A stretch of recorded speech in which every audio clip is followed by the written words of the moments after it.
21 jours pour l'abondance, jour 21. Putain, c'était nul. Non, je suis fatigué. Bah alors, l'exercice du jour, donc la vidéo. Alors, qu'est-ce que je pourrais dire? Quand Japs il m'a invité à faire cette méditation, ça faisait un moment en fait que lui et moi, on avait déjà beaucoup travaillé sur nous, sur ces plans-là, sur ces thématiques-là. Putain, j'ai vraiment une coupe de merde. Mon coiffeur est en tôle, sans déconner, c'est abusé. Je vais aller chez le coiffeur. Abondance capillaire. On avait déjà commencé à pas mal travailler sur nous, sur tous ces principes-là. Donc c'est vrai qu'il y en a beaucoup en fait qu'on avait déjà mis en pratique.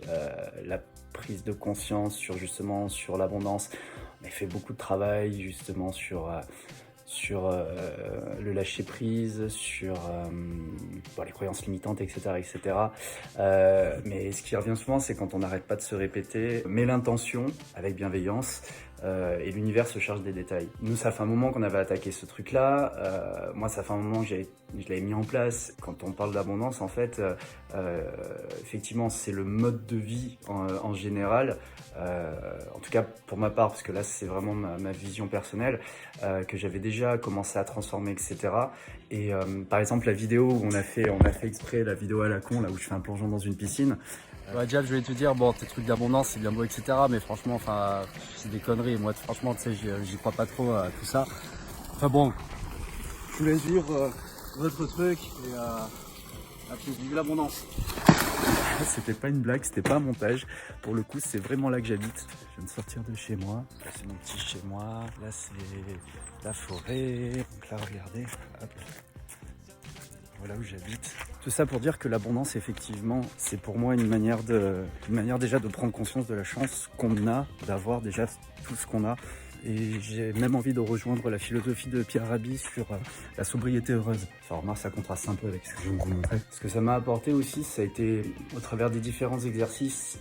C'est vraiment abusé la coupe de cheveux. Les premiers exercices sur la prise de conscience sur les différentes personnes qui ont marqué notre vie, l'impact que ça a pu avoir, le non-jugement. Ça a été vraiment une grosse remise en question aussi, cette partie-là.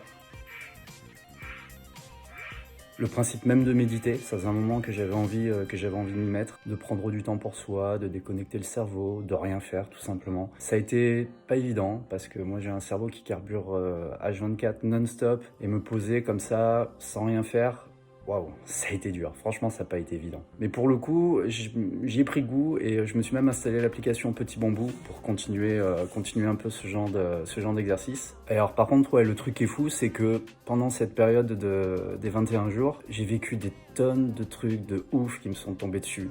Des projets qui se concrétisent, des opportunités qui tombent. Là, je viens de recevoir encore à l'instant un email où on me demande de la paperasse, etc. pour un projet énorme qui me tenait à cœur. Donc du coup, je fais un petit mix avec la suite de la question où on doit dire les idées, les projets, ce que je fais dans la vie, etc., etc. Une de mes casquettes, qui était ma casquette principale jusqu'à présent, c'est d'être donc consultant informatique. Donc principalement pour les grands comptes, donc la gestion de projet, tout ce qui est refonte d'infrastructures réseau, etc., etc. Et en fait, il y a ça va faire bientôt 1 an que j'ai fait mon burn-out, n'importe quoi, mon burn-out, où j'ai perdu complètement l'intérêt que j'avais en fait pour ce genre de métier, en fait surtout l'univers dans lequel j'étais. Donc Sophie Antipolis, les grosses entreprises, les jours de travail lundi, vendredi, les embouteillages, les horaires pas possibles, genre d'endroit où quand tu pars à 17h on te demande si t'as posé ta demi-journée, etc. Enfin, je bossais chez Orange, c'était plutôt à la cool. Et en fait, ouais, j'ai tout plaqué parce que ça me gavait, ça me convenait pas. Mais vu que mon CV il plaît aux recruteurs, on n'a pas arrêté de m'appeler. Et ça fait 1 an non-stop. Le téléphone il sonne tous les jours, ça arrête pas.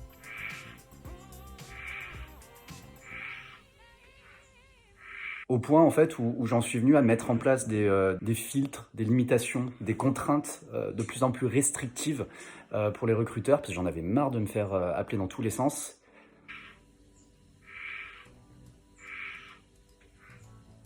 Au point où un jour il y a un recruteur qui m'a même demandé si j'avais vraiment envie de travailler.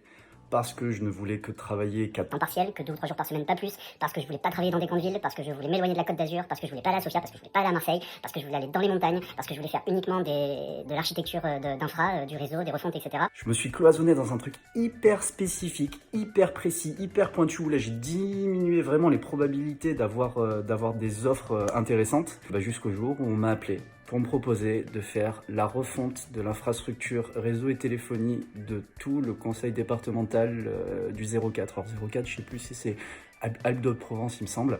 Donc en gros, c'est à Digne, c'est dans les montagnes, c'est pas très loin de là où je fais du saut en parachute, c'est un endroit où j'adore aller rouler parce que les routes sont magnifiques, et ça 2 jours par semaine, facturé 500 € la journée.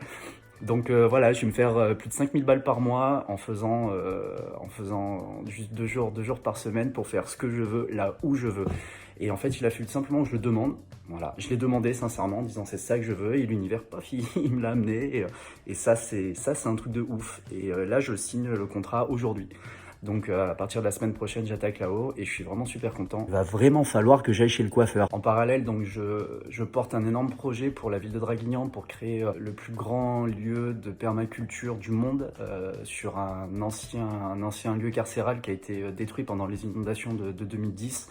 Donc l'image est assez forte, un enfant du pays qui cherche vraiment à changer les choses. Pendant cette période justement des 21 jours, j'ai eu pas mal de contacts avec la mairie, j'ai eu plein de rendez-vous, des rencontres, des visites, etc. super intéressantes, au point où la mairie de Draguignan m'a donné 4, 5, 6, je sais plus combien de terrains de plus de 5000 m² pour faire ce que je veux. Ils m'ont dit vas-y, fais ce que tu veux, tu veux faire des potagers, des machins, fais ce que tu veux. What the fuck? Ensuite, il y a plein de petits hasards, de petites connexions qui ont fait que du coup, j'ai pu passer une semaine avec Japs. Il est venu ici pendant une semaine, on a passé une semaine de ouf, on s'est régalé dans tous les sens, c'était un truc de dingue. Ça pareil pour moi c'est une forme d'abondance en soi. On a notre projet du coup du perma-show où on s'est régalé, on s'est éclaté, on était nous quoi, on a fait juste, c'est pas qu'on a fait des choses, c'est qu'on a juste été nous, et d'arriver à apporter de la valeur aux gens tout en s'éclatant, tout en étant juste qui on est, sans se forcer. Il y a une phrase qui dit trouve le métier que tu aimes faire et tu ne travailleras plus jamais de ta vie. En fait, c'était exactement ça qu'on a vécu. Donc voilà, des formes d'abondance, je peux vous en citer... Je reprends. Bon voilà, des formes d'abondance comme ça, je peux vous en citer des tonnes parce qu'il m'en est arrivé plein ces derniers temps. Surtout pendant cette période de méditation. Ça vraiment, Japs m'a suivi au quotidien, il peut en attester. Ça a changé beaucoup de choses. Franchement, je kiffe ma vie quoi, c'est un truc de ouf. C'est vraiment abusé la coupe de cheveux. Sinon voilà ce que je fais dans la vie, les différents projets, les idées, il y en a des tonnes. Donc du coup voilà, j'ai cette partie consulting informatique, etc. Mais bon voilà, j'ai une mission, c'est bien. Je veux pas non plus être en monoculture professionnelle. C'est cet aspect monotage qui m'a gavé et je veux conserver ma diversité que j'assume pleinement. Et donc parmi les autres projets que j'ai en ce moment, donc en ce moment je travaille beaucoup sur adoptamotard.com, donc qui est un site internet dédié à l'univers motard où je propose différents projets donc autour de la pédagogie, de la sécurité routière, du tourisme, du coaching, de l'accompagnement. Le but étant de fournir pour les jeunes motards des supports pédagogiques et de l'accompagnement pour apprendre à rouler en toute sécurité et de promouvoir ma région, de faire découvrir ma région parce que j'habite dans une région magnifique et j'aimerais pouvoir montrer ça à un maximum de monde. Pas mal de projets aussi autour de la cuisine, donc avec Un jour 1 kilo où je continue régulièrement à aller essayer des restaurants, donc je me fais d'ailleurs régulièrement inviter au restaurant, encore une forme d'abondance. À faire du coaching en cuisine asiatique, notamment pour des chefs, sur de la cuisine vietnamienne et japonaise pour un chef étoilé, à continuer à organiser des concours de food truck, donc 2 fois par an au château de Berne on organise un festival, le Food Truck Festival, où on élit les meilleurs food trucks de la région PACA, dont le dernier c'était dimanche dernier d'ailleurs. Et d'ailleurs j'envisage d'organiser le plus grand concours de food truck de France, voire du monde, à la base nature à Fréjus. Je reviens juste 2 secondes sur Adopte un motard, j'ai envie aussi d'organiser une journée dédiée prévention routière sur la ville de Draguignan, en faisant venir justement des stunters, des journalistes, des auto-écoles, des concessionnaires, etc., etc. Avec mon prof de karaté aussi, on aimerait créer une sorte d'école de karaté en ligne pour aider toutes les personnes qui doivent faire leur passage de grade, ceinture noire, premier dan, deuxième dan, etc. Il y a des exercices spécifiques à faire et quand tu es dans un club avec des niveaux très différents, c'est pas évident pour un prof de pouvoir à la fois aider les jeunes qui débutent dans le karaté et les plus gradés qui, eux, au contraire, ont besoin d'avoir des exercices spécifiques qui montent en niveau. Et donc, du coup, ils se retrouvent un peu livrés à eux-mêmes. Et il n'y a pas grand-chose, en fait, de dispo vraiment formalisé, avec des vidéos, de l'accompagnement, etc. sur le net. Et donc, l'idée, ce serait de créer des modules de formation en ligne pour, justement, ces personnes-là, pour qu'ils puissent voir en vidéo les exercices spécifiques qu'ils doivent travailler par rapport à leur grade et de pouvoir ainsi travailler leur karaté de manière complètement autonome. Bref, des projets, j'en ai des tonnes. Là, ça me vient plus trop parce que c'est vrai que je suis très focus sur Adopte un motard aujourd'hui. Avec Japs, on est en train de travailler sur le générique. Encore merci mon poulet. Je suis également pas mal sollicité pour de la pédagogie, donc j'enseigne la gestion de projet agile en entreprise au travers d'un organisme de formation à Saint-Raphaël et de manière un peu plus officieuse, non formalisée, un peu plus sous-marin. C'est vrai que j'accompagne beaucoup de monde en développement personnel, donc du coaching pour tout ce qui est pensée positive, tout ce qui est les croyances limitantes, la zone de confort, etc., etc. À titre personnel, je veux continuer aussi ma formation dans le parachutisme. Donc continuer à faire des sauts, mon but étant c'est de faire de la wingsuit. Et après le but c'est d'arriver à trouver des liens entre tous ces différents projets pour imaginer des projets qui les regroupent. Comme par exemple adopte un motard un jour 1 kilo, ça pourrait être un mélange entre venons on va faire une balade en moto, je vous présente une route pour aller découvrir un resto et dans ce resto on va apprendre à cuisiner, à faire une recette par exemple. Le champ des possibles est infini, faut juste sortir les doigts. Je te vois venir Ludo. Et faut pas hésiter, faut foncer, faut y aller.